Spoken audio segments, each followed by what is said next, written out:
Hey there. Get ready for a fun story that's going to grab you and not let go. Picture this, it's a bright, sunny Saturday afternoon. The kind of day where you just want to be outside, soaking up the warm sun. That's where I was 12 years old, standing in my front yard, feeling like the coolest kid ever. Well, okay, I'm not 12 anymore. I'm all grown up now, but deep down, I still feel like that excited kid sometimes. And on that day, I had a big reason to be proud. Me and my dad had spent months, fixing up his old car. It was a cherry red Mustang, and let me tell you, it was awesome. When we finally finished, we parked it right outside our house. The sunlight hit it just right, making it shine like a big, beautiful toy. I couldn't stop staring at it. It was ours, and we made it look amazing. Most people in our neighborhood thought it was pretty cool too.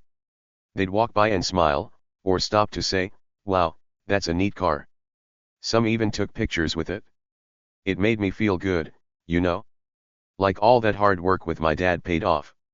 We'd spent so many days in the garage, getting greasy and tired, but it was worth it. That car wasn't just a car, it was like a prize we earned together. I'd help Dad tighten bolts, pass him tools, and sometimes just sit there watching him work. He'd tell me stories about when he was a kid, and I'd laugh. Those were the best days. So, seeing that shiny Mustang sitting there, all fixed up, made me puff out my chest a little. I was proud, and so was Dad. But not everyone was happy about it. Nope. There was one person who didn't like our car at all. Her name was Karen. Oh, Karen. She wasn't just any neighbor, she was the kind of person who acted like she owned the whole street. You know the type, right? Always watching, always complaining, always thinking she's in charge. She'd walk around with her nose in the air, looking for something to fuss about. And when she saw our Mustang, oh boy, she didn't like it one bit. She'd glare at it like it was the ugliest thing she'd ever seen. Her eyes would squint, and her lips would get all tight, like she just ate a sour lemon. It was funny at first, but it got old fast. Karen wasn't shy about telling us what she thought either. Every time she saw me or Dad near the car, she'd march right over and start yelling. "Hey, you two," she'd shout, pointing her finger at us like we were in big trouble. "That rusty junk doesn't belong here." Rusty? Huh? That cracked me up every time. Our Mustang wasn't rusty at all. It was shiny and smooth, like a brand new toy car you'd see in a store. She didn't know what she was talking about. I mean, come on, Karen, did she think it was a skateboard or something? She had no clue what a classic car even was. But she kept saying it anyway, over and over, like if she said it enough, we'd believe her. The first few times she did that, Dad and I just looked at each other and smiled. We didn't say much back. We'd wave at her, nice and friendly, and go about our day. I'd be out there wiping down the car with a rag, making sure it stayed shiny, and Dad would check the engine or tweak something small. We figured Karen would get tired of complaining eventually. People like that usually do, right? They huff and puff for a while, then they move on to something else. That's what we thought. We were sure she'd see how much everyone else liked the car and just let it go. Maybe she'd even come around and say something nice one day. Huh? Boy, were we wrong about that. So wrong. See, Karen wasn't the type to give up. She didn't care that the car was cool or that we worked hard on it. She didn't care that the neighbors loved seeing it parked there. To her, it was a big problem, and she was going to make sure we knew it. Every day, she found a new reason to hate it. If it wasn't rusty, it was something else. She'd stomp over and complain about how it looked or where it was parked. She'd say it didn't fit with her perfect little neighborhood rules. Rules? What rules? It was our house, our yard, our car. But Karen didn't see it that way. To her, everything had to be just how she wanted it, and our Mustang? It didn't fit her picture. I remember one time, I was out front with Dad, just sitting on the grass next to the car. We were taking a break, sipping some lemonade, when Karen came storming up the sidewalk. Her face was all red, and her hands were on her hips. "You need to get rid of that thing," she yelled. "It's ruining the street." Dad just raised an eyebrow and took a sip of his drink. "Karen," he said, real calm, "it's just a car." But she didn't listen. She never did. She turned on her heel and marched off, muttering to herself. I looked at Dad and giggled. She's funny, huh? I said. He nodded, but I could tell he was starting to get a little annoyed. Not mad, just tired of it. That's how it went for a while. We'd work on the car, enjoy it, and Karen would show up to grumble. It was like a game almost. We'd try to guess what she'd say next. Rusty junk was her favorite, but sometimes she'd mix it up. It's too bright, she'd say one day. It's in the way, she'd complain the next. We kept smiling, kept waving, kept thinking she'd chill out. But deep down, I started to wonder. Why did she care so much? It wasn't her car. It wasn't hurting anyone. Why couldn't she just leave us alone? And that's where the story really starts to get good. Because Karen wasn't just a loud neighbor with too much time on her hands. Oh no. She had a plan brewing, and we didn't see it coming. Not yet, anyway. It all started on that sunny Saturday, with the Mustang gleaming in the driveway and Karen glaring from across the street. I was so proud of that car, so happy to show it off. But Karen? She was about to make things a whole lot crazier than we ever expected. So here's my question for you, what would you do if someone kept picking on something you worked really hard for? Maybe it's a project, or a toy, or something you made with your hands. Imagine someone like Karen coming along, pointing and yelling, telling you it's no good. Would you ignore them? Tell them off? Or maybe just laugh and keep going? Drop your answer below, I'm dying to know what you'd do. Because trust me, this story's about to get wild, and I can't wait to tell you what happened next. Okay, so let's dive into the next part of this crazy story. Things were about to get a little wild, and I couldn't wait to see what happened next. You ready? Here we go. Karen wasn't the kind of person who just let stuff slide. Nope, not at all. She was like a dog with a bone. Once she got an idea in her head, she wouldn't drop it. And that idea? It was all about hating our cherry red Mustang. Every single day, she'd come stomping over to our house. Her shoes would slap the pavement loud enough for us to hear her coming from a mile away. She'd stop right in front of our yard, put her hands on her hips like she was some big boss, and start yelling. Oh, she had a lot to say, and none of it was nice.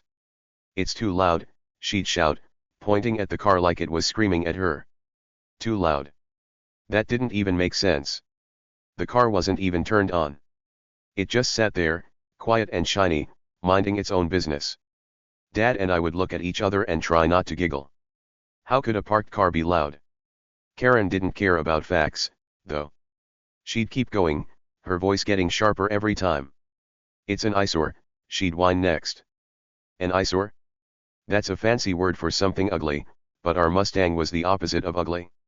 It was bright and red and cool. People walking by would stop and stare at it. Some even pulled out their phones to take pictures because they liked it so much. But Karen? She acted like it was a big pile of garbage ruining her day. She didn't stop with just yelling, either. Oh no, Karen took it up a notch. One day, we started finding little notes stuck to the car's windshield. They weren't nice notes, like good job, or cool car. Nope, they were mean ones. She'd tape them right there for us to see, written in big, angry letters. One time, I peeled one off and read it out loud to Dad. Move this trash, or else, it said. Trash. Our Mustang wasn't trash. It was our pride and joy, something we worked so hard to fix up. And or else. Or else what, Karen? What was she gonna do? We didn't know, and she didn't say.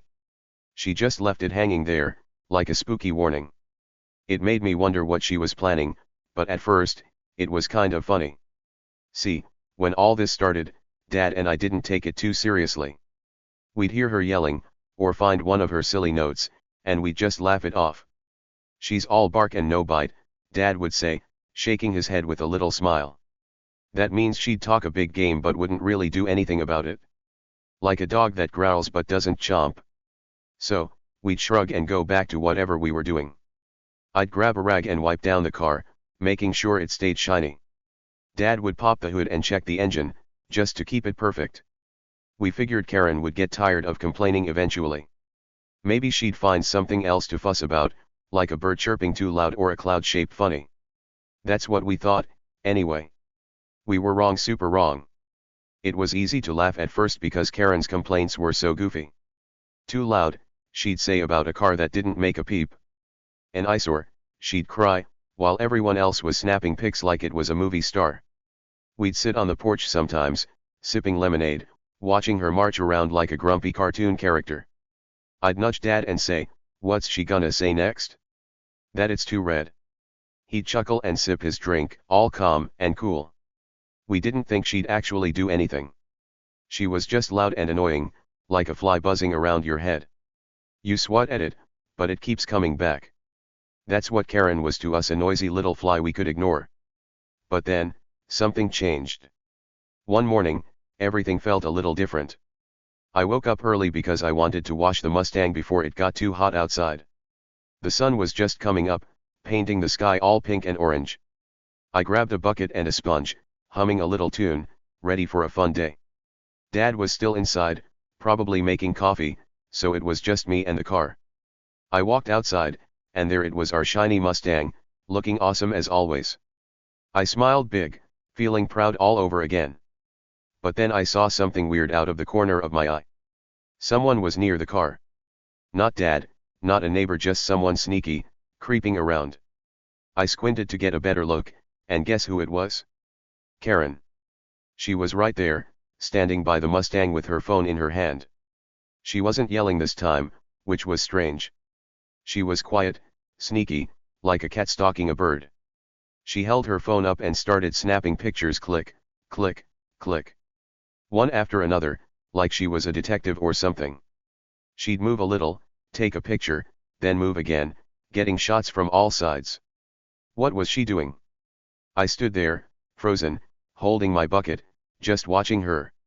She didn't see me at first, too busy with her little photo mission. Her face had this smug look, like a grin that said, "I've got you now." It wasn't funny anymore. It was creepy. I ducked behind the porch railing so she wouldn't spot me, peeking out to keep an eye on her. My heart was beating a little faster because this felt different. She wasn't just complaining now, she was up to something. After a minute, she slipped her phone in her pocket and walked off, still smirking like she'd won a prize. I waited until she was gone, then ran inside to tell Dad. "Dad," I said, bursting through the door. "You won't believe this, Karen was out there taking pictures of the car." He was pouring coffee, and he stopped, looking at me with one eyebrow up. "Pictures," he said. "What for?"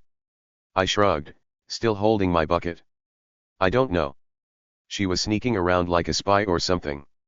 Dad set his coffee down and walked to the window, peeking out at the car. It was still there, shiny and perfect, no Karen in sight. "Huh," he said, scratching his chin. "That's odd." He didn't laugh this time. He didn't smile either. He just stood there, thinking, and I could tell he was starting to wonder too. "What's she up to?" I whispered, standing next to him.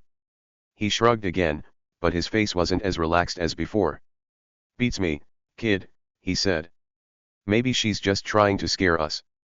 But he didn't sound so sure. That smug little grin of hers stuck in my head, and it made my stomach feel all twisty, like when you know something bad might happen but you don't know what. From that moment, things weren't so funny anymore. Karen's yelling? We could handle that. Her notes? Annoying, but no big deal. But sneaking around with her phone, taking pictures like she was building some kind of case?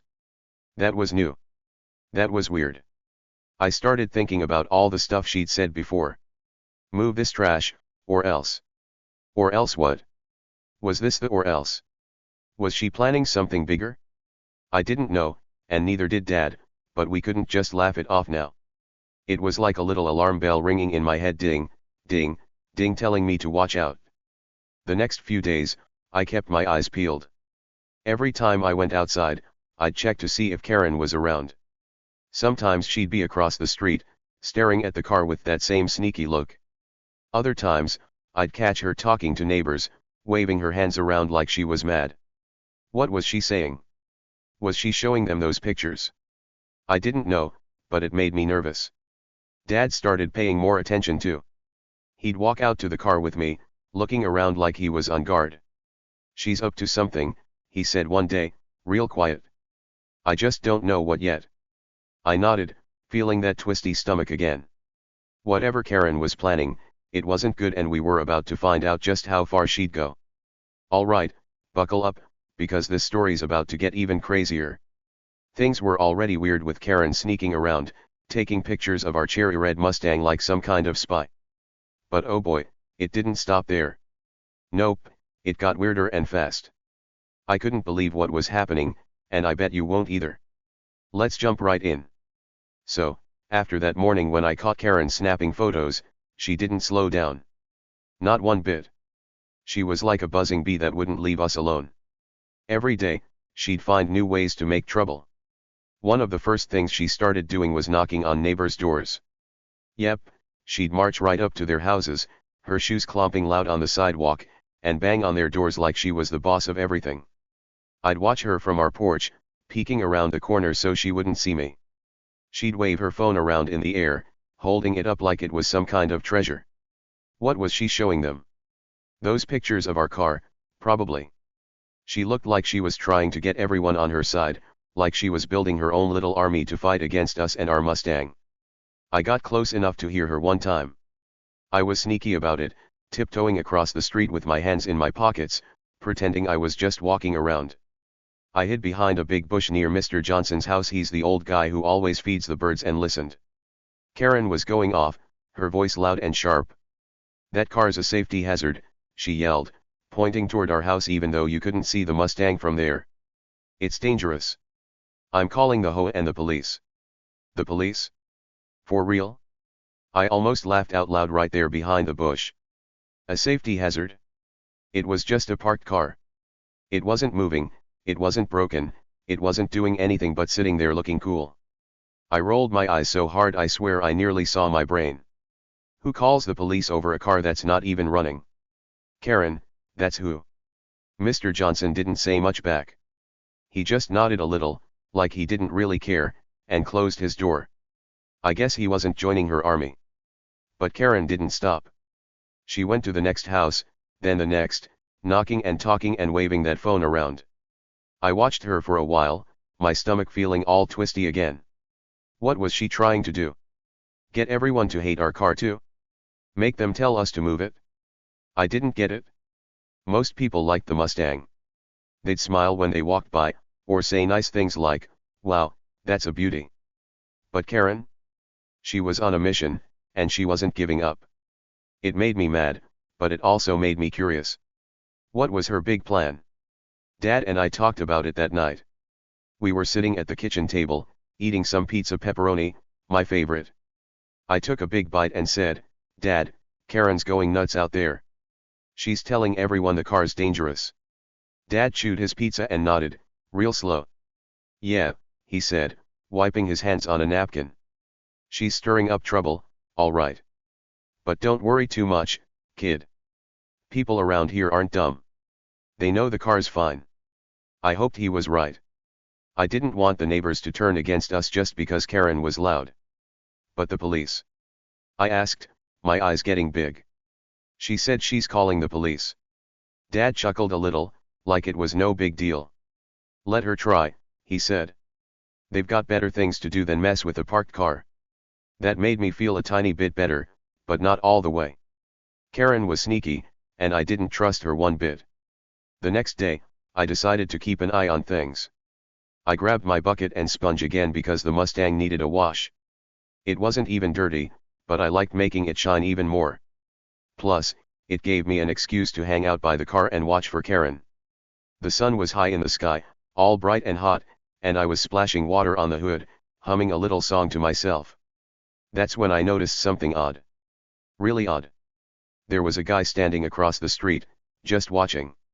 He wasn't a neighbor. I knew all the people who lived around here, and this guy was new. He had on a dark jacket, even though it was warm out, and he was holding a little notepad. A pencil scratched across the paper as he wrote stuff down, his eyes flicking up every few seconds. Where was he looking? Not at me. Not at the car. He was staring at Karen's house.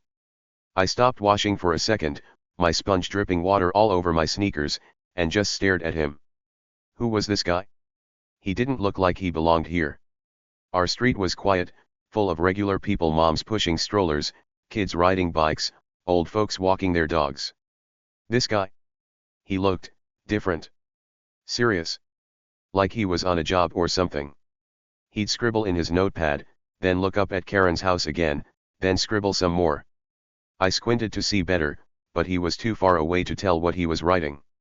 Was he drawing? Taking notes? I had no idea. But he kept glancing at her house, not ours, and that made my brain start spinning. Dad.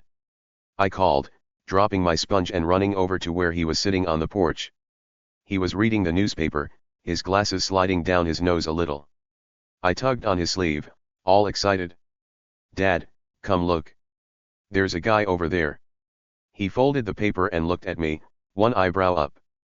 A guy, he said. What guy? I pointed across the street. Over there. In a dark jacket. He's writing stuff down and staring at Karen's house. Dad pushed his glasses up and stood, walking to the edge of the porch. He squinted, just like I did, trying to get a good look. The guy was still there, scribbling away, totally focused. Dad watched him for a minute, then smirked. You know, that little half smile he does when he's got a secret. Huh, he said, crossing his arms. Dunno, kid. But he's not here for us. Not here for us? What did that mean? I tugged his sleeve again. What do you mean, Dad? Who's he here for? He shrugged, still smirking.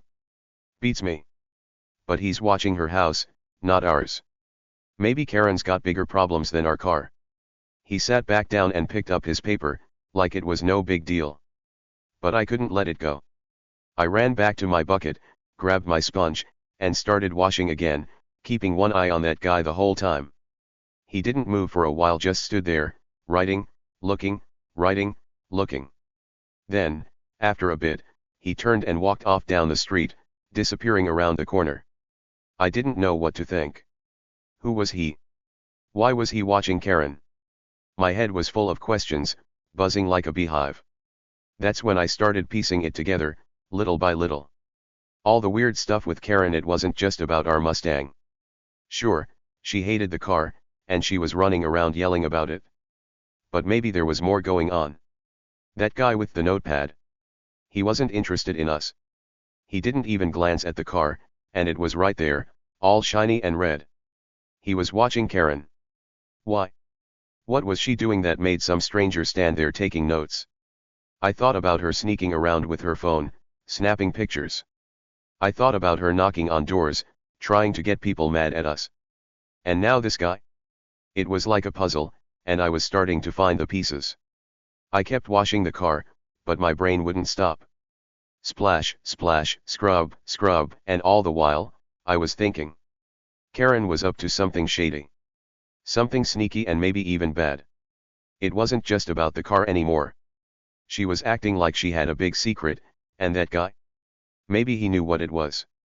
Maybe he was watching her because she was in trouble, and she didn't even know it. I didn't have all the answers yet, but I could feel it, something big was coming. Something that would turn this whole mess upside down. And our Mustang? It was right in the middle of it, whether we liked it or not. Alright, here we go. This is the part of the story where everything explodes into action. It's the big moment you've been waiting for, and trust me, it's wild. I couldn't believe it when it happened, and I bet you'll be surprised too. So, let's jump right in and see how this crazy day unfolded. The big day came out of nowhere, like a storm you didn't see coming. It started off like any other day. The sun was shining, the birds were chirping, and I was outside with my favorite thing in the world, our cherry red Mustang. I had a soft rag in my hand, and I was polishing the hood, making it gleam like a big, shiny apple. I loved doing that. It made the car look even cooler, and it gave me a chance to just hang out with it. I was wiping away tiny specks of dust, humming a little song, feeling happy and proud. Everything was calm and quiet until it wasn't. That's when Karen showed up. Oh boy, did she show up? She came storming across the street, moving so fast I thought she might trip over her own feet. Her face was all red, like she'd been running or yelling or both. She looked mad, madder than I'd ever seen her, and that's saying something because Karen was always kind of grumpy. She had her phone in her hand, waving it around like it was a flag she'd just won in a big race. She stopped right in front of me, so close I could see her eyes flashing with excitement. "I did it," she screeched, her voice loud and high-pitched, like a bird that wouldn't stop squawking. "I called 911. They're coming for you and that junk heap." I froze. My rag stopped moving, and my hand just hung there in the air. 911? The police? For us? For our Mustang? My brain couldn't catch up. I stared at her, my mouth open a little, trying to figure out if she was serious. She called it a junk heap again, that shiny, beautiful car we'd worked so hard on. I wanted to say something back, like, "Are you nuts, or it's not junk?" But I couldn't get the words out. I just stood there, stuck, like my feet were glued to the ground. Karen grinned at me, all smug and proud, like she'd just won a prize. She thought she'd finally beaten us, and she was loving every second of it. Then Dad came out. I heard the front door creak open behind me, and there he was, stepping onto the porch. He didn't rush or look worried. Nope, he was calm as ever, like nothing big was happening. His arms were crossed over his chest, and he had that look on his face, the one that said he wasn't scared of anything. He walked down the steps slow and easy, stopping next to me. He glanced at Karen, then at me, then back at her. "Karen," he said, his voice steady and low, "you sure about that?" That's all he said. Just those few words, but the way he said them made me feel a little better. Like maybe we weren't in trouble after all. Karen blinked at him, still holding her phone up, but she didn't answer right away. She just kept that big, mean grin on her face. Before she could say anything back, we heard its sirens. Loud, wailing sirens, coming closer and closer. My heart jumped in my chest. Police sirens. They sounded like they were right around the corner, getting louder every second. I looked at Dad, my eyes wide. He didn't move, just stood there with his arms crossed, watching the street. Karen's grin got even bigger, like she'd called the whole world to come get us.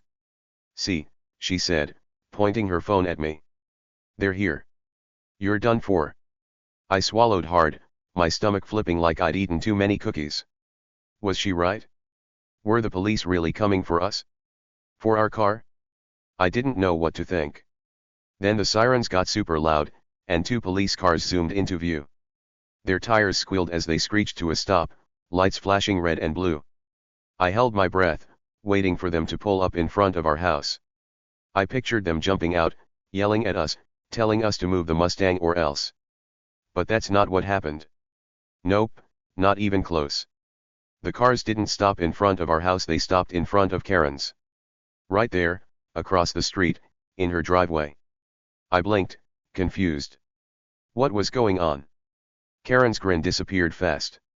Her mouth dropped open, like she couldn't believe her eyes, and she just stood there, staring. Two police officers climbed out of the cars. They were big and serious, wearing dark uniforms with shiny badges. They didn't even look at us or the Mustang. They walked straight up Karen's driveway, their boots thumping on the ground. One of them, a tall guy with a deep voice, looked right at her and said, "Ma'am, we've got a warrant. Step aside." A warrant? My brain spun again. A warrant was like a special paper that said the police could come check your house or arrest you if you did something bad.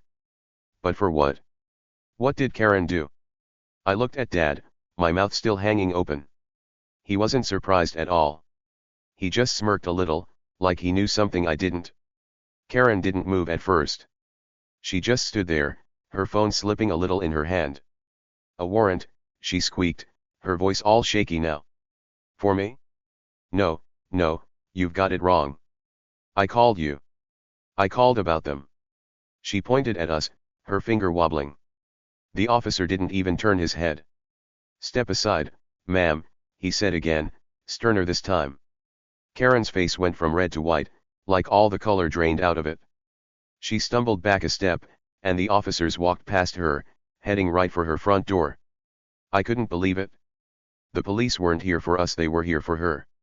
That's when it all clicked. Remember that guy I saw before? The one in the dark jacket, standing across the street with a notepad. The one who kept watching Karen's house? Turns out, he wasn't just some random guy. He was an undercover cop. That means he was a police officer pretending to be a regular person, sneaking around to catch someone doing bad stuff. And guess who he was watching? Karen. My jaw dropped even more as I figured it out. All this time, Karen had been up to something shady, something way worse than just complaining about our car. Here's what was really going on: Karen had a secret. A big, sneaky secret. She'd been running a shady side hustle. That's like a little job on the side, but this one wasn't good. She was selling fake designer bags online. You know those fancy purses you see in stores, the ones that cost tons of money? Karen was making copies of them, cheap, pretend ones, and selling them to people like they were real. She'd trick them into giving her money, thinking they were getting something super nice, but it was all a lie. She was scamming people left and right, taking their cash and laughing about it. Can you believe that? I couldn't. And get this, the neighbors knew something was fishy. All those times Karen went knocking on their doors, whining about our car. Some of them weren't buying her story. They'd seen her acting weird, maybe getting packages all the time or sneaking around. So, weeks ago, way before this big day, they tipped off the cops. They told the police, "Hey, Karen's up to no good. You should check her out." The cops listened, and that's why that undercover guy was watching her house. He was gathering clues, writing stuff down in his notepad, waiting for the right moment to catch her. Karen's 911 call about our car? Oh, that was the best part. She thought she was so smart, calling the police to get us in trouble. But she didn't know they were already onto her. Her call just gave them the perfect excuse to show up without her suspecting a thing. They were like, "Oh, someone called 911? Cool, let's go to Karen's house and bring that warrant while we're at it." It was a total trick, and she fell for it. She thought she was winning, but really, she just dug her own hole. How wild is that? I stood there, still holding my rag, watching it all go down. Karen's smug grin was long gone now. She looked scared, her eyes darting around like she wanted to run. The officers started walking into her house, and I could hear her yelling, "This is a mistake. You've got the wrong person." But they didn't stop. Dad put a hand on my shoulder and said, "See, kid. Told you she had bigger problems." He was right. This wasn't about our Mustang at all. It was about Karen and her sneaky, scammy secrets. And now, she was caught. All right, we're not done yet. There's more to this crazy day, and I've got to tell you every little bit of it. It's too good to stop now, so let's keep going and see what happened next. Ready? Here we go. So, there I was, standing by the Mustang with my polishing rag still in my hand, watching the police march up to Karen's house. My heart was beating fast, like it was trying to jump out of my chest. I couldn't believe what I was seeing. Karen had just screeched at me, all proud and loud, saying she'd called 911 to get us in trouble. She'd waved her phone like it was a magic wand that would make our car disappear. "They're coming for you and that junk heap," she'd said, her voice so high it hurt my ears. I'd frozen right there, my rag dripping a little water onto the ground, thinking, oh no, are we really in trouble? But then Dad came out, cool as a cucumber, and said, "Karen, you sure about that?" And now the police were at her house, not ours. It was like the whole world flipped upside down in 1 second. The sirens were still ringing in my ears as the 2 police cars sat there in Karen's driveway, lights flashing red and blue. They looked so bright against her boring beige house. Karen's face was a mess. She went from grinning like a winner to looking like she'd seen a ghost. Her mouth hung open so wide I could see her teeth, and her eyes were big and round, darting back and forth. She didn't know what to do. The officers didn't even glance at us or the Mustang. They just walked right up her driveway, their boots making loud thumps on the pavement. The tall one with the deep voice said again, "Ma'am, we've got a warrant. Step aside." Karen's hands shook, and her phone almost slipped out of her fingers. "A warrant," she squeaked, her voice all wobbly now. "For me? No way. I called you. I called about them." She pointed at us, her finger shaking like a leaf in the wind. I looked at Dad, still standing next to me with his arms crossed. He didn't say anything, just watched with that little smirk on his face. The officers didn't care what Karen was saying. They didn't turn around or look at us. The second officer, a shorter guy with a serious face, pulled out some papers from his pocket and held them up. "This is the warrant," he said, all businesslike. "We're going inside." Karen stumbled back a step, like her legs didn't want to hold her up anymore. "No, no, no," she yelled, her voice getting louder. "This is a mistake. You've got it all wrong." But the officers didn't stop. They pushed past her and walked right up to her front door, opening it like they owned the place. I couldn't take my eyes off it. What was happening? Why were they here for Karen? My brain was spinning like a top, trying to figure it out. That's when Dad leaned down a little and whispered, "Watch this, kid. It's about to get good." I didn't know what he meant, but I kept staring. The officers disappeared inside Karen's house, and she ran after them, still yelling. "You can't do this." "I didn't do anything," she shouted, her voice echoing down the street. I could hear her even from where I was standing. Neighbors started peeking out their windows or stepping onto their porches, watching the show. Mr. Johnson, the old guy with the birds, stood by his mailbox, shaking his head. Everyone wanted to know what was going on. That's when it hit me, the guy in the dark jacket. Remember him? The one I saw a few days ago, standing across the street with a notepad, scribbling stuff down and staring at Karen's house. It all made sense now. He wasn't just some random weirdo. He was an undercover cop. My jaw dropped so low it almost touched the ground. An undercover cop is like a secret agent for the police. They dress like regular people and sneak around, watching bad guys without them knowing. And that guy had been watching Karen. Not us, not the Mustang Karen. My eyes got big as I turned to Dad. "Dad," I said, tugging his arm. "That guy I saw, he was a cop, wasn't he?" Dad nodded, still smirking. "Yep," he said. "Looks like it." I couldn't believe it. All this time, Karen had been acting like she was the queen of the neighborhood, bossing everyone around and whining about our car. But she had a secret, a big, sneaky, bad secret. Turns out, she'd been running a shady side hustle. "What's that?" "It's like a little job she did on the side, but it wasn't a good one. She was selling fake designer bags online. You know those super fancy purses you see in magazines or stores? The ones with big names like Gucci or Prada that cost tons of money. Karen was making fake ones, cheap copies that looked real but weren't. She'd sell them to people on the internet, pretending they were the real deal. People would send her their money, thinking they were getting something awesome, but she'd send them junk instead. She was scamming them, tricking them and taking their cash. That's so mean. And here's the wildest part, the neighbors knew something was up. All those times Karen went knocking on their doors, waving her phone and complaining about our Mustang. Some of them weren't falling for it. They'd noticed weird stuff about her, like how she got tons of packages delivered all the time, or how she'd act sneaky when she thought no one was looking. So, weeks ago, way before this big day, they'd called the police themselves. They'd said, "Hey, Karen's doing something fishy. You should check her out." The cops listened, and that's why that undercover guy was hanging around. He was spying on her, writing down clues in his notepad, waiting for the perfect time to catch her. Karen's 911 call?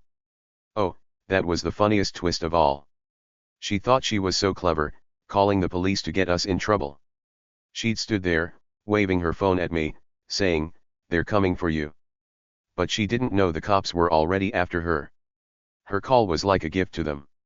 They were probably sitting around, thinking, how do we show up at Karen's house without her getting suspicious? And then she dialed 911, whining about our car, and they were like, "Perfect. Let's go." It gave them the best excuse to roll up with their warrant, lights flashing, and catch her off guard. She'd handed them the chance they needed, and she didn't even realize it. Talk about a backfire. By now, the officers were inside Karen's house, and I could hear stuff moving around. Boxes thumping, doors opening, Karen still yelling. "This is my house. You can't touch that," she shouted, but it didn't matter. They were already finding stuff, probably those fake bags she'd been hiding. I stepped closer to the edge of our yard, trying to see better. Dad stayed by my side, watching too. "What do you think they'll find?" I asked, my voice all excited. He shrugged. Whatever it is, she's not talking her way out of it, he said. I nodded, my eyes glued to her driveway. Karen came stumbling out of her house, the tall officer right behind her. He was holding a big box, and I could see shiny purses spilling out of it, fake ones, I bet. She looked panicked now, her hands waving all over the place. Those aren't mine, she yelled. Someone planted them. Planted them? Yeah, right. No one believed that. The shorter officer came out too, carrying another box. They set them down in the driveway, and I could see more bags, pink ones, black ones, sparkly ones. All fake, all part of her scam. Neighbors were whispering now, pointing and shaking their heads. Karen's big plan to get us in trouble had turned into her own disaster. I looked at the Mustang, still shiny and perfect, sitting there like nothing was wrong. All this time, Karen had been mad at it, calling it junk, trying to make everyone hate it. But it wasn't the car that was the problem, it was her. She'd been the real trouble all along, and now everyone knew it. The police weren't here for us. They weren't here for the Mustang. They were here for Karen, and she'd walked right into their trap. I couldn't help it, I started grinning. This was the best twist ever. Dad patted my shoulder. Told you she had bigger problems, he said, and I laughed. Yeah, I said. Way bigger. We stood there together, watching as the officers kept working. Karen was still arguing, but it was no use. Her secret was out, and there was no hiding it now. The big day had come, and it wasn't what she expected. It was even better for us, anyway. Okay, you're not gonna believe how this story wraps up. It's the part where everything comes together, and it's so good I can't wait to tell you. The big mess with Karen and the cops was wild, but what happened after? Oh, it's the best. So, let's jump in and see how it all ended. Ready? Here we go. So, picture this, Karen was standing there in her driveway, looking like she'd just lost a game she thought she'd win. Her face was all red and sweaty, and her mouth was moving fast, but nothing smart was coming out. She was stammering, saying stuff like this isn't right. As the police hauled out boxes from her garage. Big, heavy boxes, stacked up high, and guess what was inside? Those fake purses she'd been selling. Yep, the cops were pulling them out one by one, and you could see them clear as day, shiny knockoff bags, the kind she tricked people into buying. She kept yelling, "This is a mistake. You've got the wrong person." But nobody was listening. Not the cops, not the neighbors, not even me or Dad. No one bought her story anymore. It was way too late for that. Meanwhile, Dad and I were just standing there by our cherry red Mustang, watching the whole thing go down. The car sat there, all shiny and innocent, like it didn't have a care in the world. It gleamed in the sunlight, looking as cool as ever, while Karen's perfect little world fell apart right in front of us. I had my polishing rag in my hand, still a little wet from earlier, and I looked at Dad. He had his arms crossed, that little smirk on his face, like he knew this was coming all along. I tried so hard not to laugh, I mean, it was funny. Karen had been so mean, calling our car junk and trying to get us in trouble, and now she was the one in a big mess. I bit my lip to keep the giggles in, but Dad? He didn't even try. He let out a little chuckle, real quiet, and shook his head. Well, he said. Look at that. The cops didn't stop. They kept going into her garage, pulling out more and more stuff. Box after box came out, and every time they set one down, you could hear Karen's voice get louder. "Those aren't mine," she shouted, waving her arms like a crazy bird. "Someone put them there. I don't know how they got in my garage." Oh, please. That was the silliest thing I'd ever heard. Did she think the cops would believe that? Like some sneaky purse fairy flew in and dropped off a bunch of fake bags just to trick her? Nope, no way. The officers didn't even look at her when she said that. They just kept working, their faces all serious, piling up the boxes in her driveway. I could see the purses spilling out, pink ones, black ones, ones with sparkles. They looked fancy from far away, but up close, you could tell they were cheap copies, not the real thing. Neighbors were everywhere now. They'd come out of their houses, standing on their lawns or peeking over fences, watching the show. "Mr. Johnson, The old guy who feeds the birds, was by his mailbox again, shaking his head like he couldn't believe it. Mrs. Carter, who lives next door to Karen, had her arms crossed and a big frown on her face. I heard her mutter, I knew she was up to something. Everyone was whispering and pointing, and nobody looked sorry for Karen. Not one bit. She'd been so bossy and rude to all of them, complaining about everything, and now they were seeing the real Karen, the one who'd been lying and scamming people all along. I turned to Dad and whispered, she's in big trouble, huh? He nodded, still smirking. Oh yeah, he said. Big trouble. I looked back at the Mustang, sitting there all pretty and quiet. Karen had hated it so much, called it a junk heap, tried to get it taken away. But now, it was still here, and she was the one falling apart. It felt good, you know? Like we'd won without even trying. All we did was fix up our car and mind our own business, and somehow, that made Karen's sneaky plan blow up in her face. I couldn't stop grinning. The cops started talking to Karen now. The tall officer, the one with the deep voice, stood in front of her while she kept stammering. Ma'am, he said, holding up one of those fake purses, we've got proof you've been selling these online. People have been complaining about you for months. Karen's eyes got huge, like two big marbles. Proof, she squeaked. What proof? I didn't do anything. The shorter officer pulled out a little tablet thing, like a tiny computer, and showed her something on the screen. I couldn't see it from where I was, but Karen's face went white. All the red was gone now. She looked scared, really scared. That's not me, she said, but her voice was all shaky, like she didn't even believe herself. The tall officer shook his head. We've got emails, pictures, everything, he said. You're coming with us. Coming with them? Did that mean, oh wow, they were arresting her? I grabbed Dad's arm, my eyes wide. Dad, are they taking her away? I asked, my voice all excited. He nodded. Looks like it, kid. Sure enough, the shorter officer pulled out a pair of shiny handcuffs. Karen saw them and freaked out. No, no, no, she yelled, stepping back. You can't do this. I'm not a criminal. But the officer didn't listen. He grabbed her arm, not hard, just firm, and clicked the handcuffs on her wrists. Click, click. Just like that, she was caught. I couldn't believe it. Karen, the lady who'd been yelling at us for weeks, was getting arrested right there in her driveway. The neighbors gasped, and some of them started clapping, actually clapping. I guess they were happy to see her go. She'd been a pain to everyone, not just us, and now she was paying for it. The cops led her to one of the police cars, her head down, her feet dragging. She didn't look so bossy anymore. She looked small and sad, like a kid who got caught stealing cookies. They opened the car door, and she got in, still muttering, "This is a mistake, you'll see." But the door shut, and that was that. The officers didn't leave right away. They stayed by her house, packing up the boxes and talking into their little radios. I watched them for a while, still holding my rag, my mouth open in a big grin. Dad put his hand on my shoulder and said, "Well, that's one way to end a fight." I laughed, couldn't help it. "Yeah," I said. "She thought she'd get us, but she got herself." Dad chuckled too, and we just stood there, looking at the Mustang. It hadn't done anything wrong. It just sat there, shiny and cool, while Karen's big plan crashed and burned. But the best part? Oh, you're gonna love this.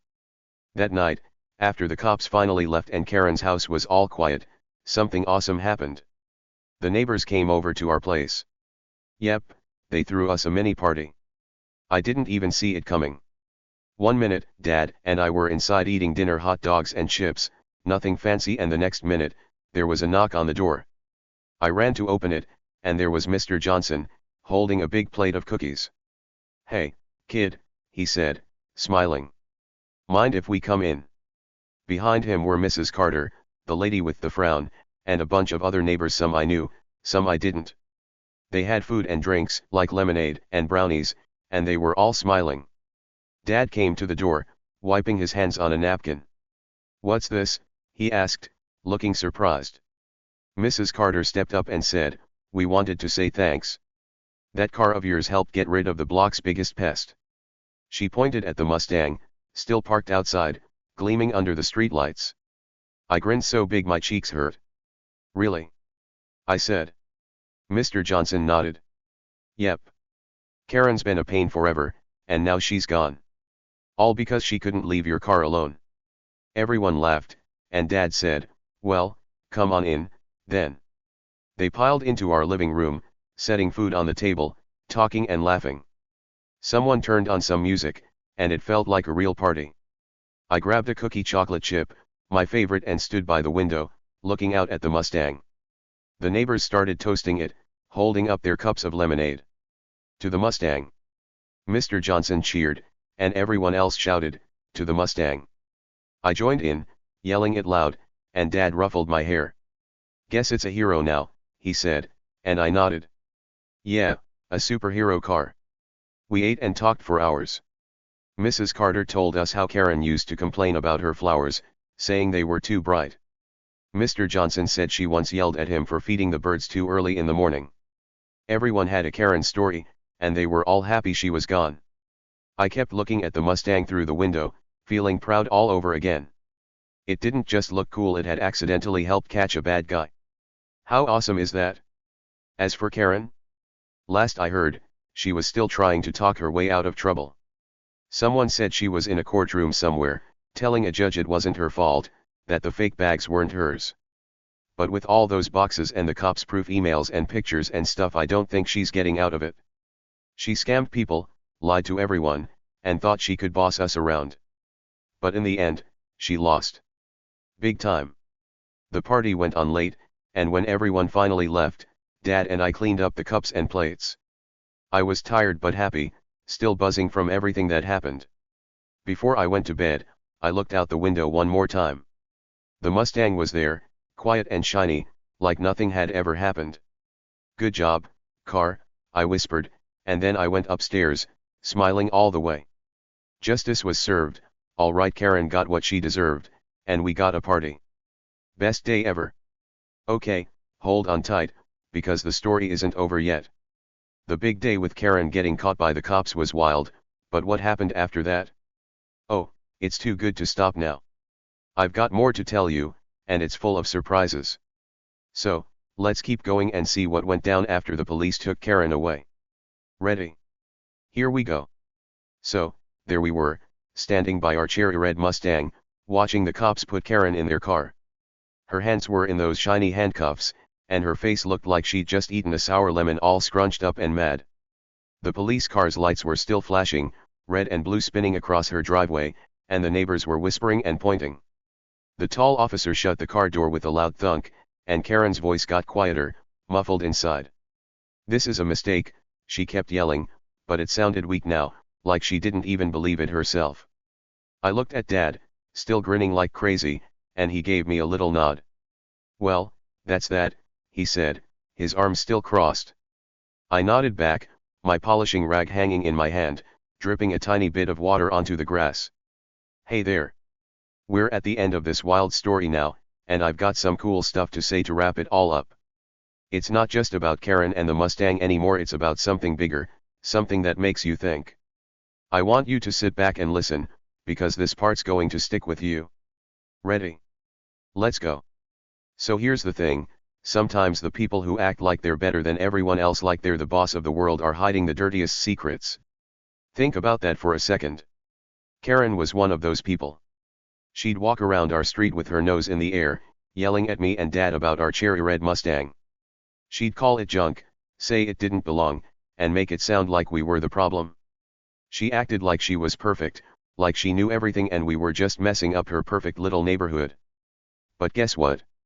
She wasn't perfect at all. Nope.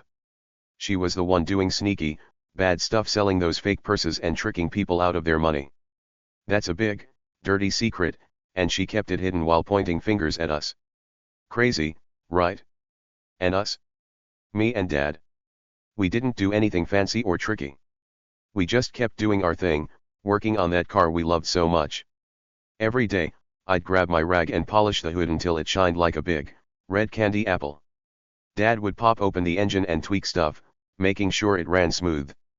We'd laugh and talk, and sometimes we'd just sit there, looking at it, proud of what we'd made together. We didn't know Karen was up to no good. We didn't know the cops were watching her, or that the neighbors had tipped them off. We had no clue our Mustang would end up being part of her big downfall.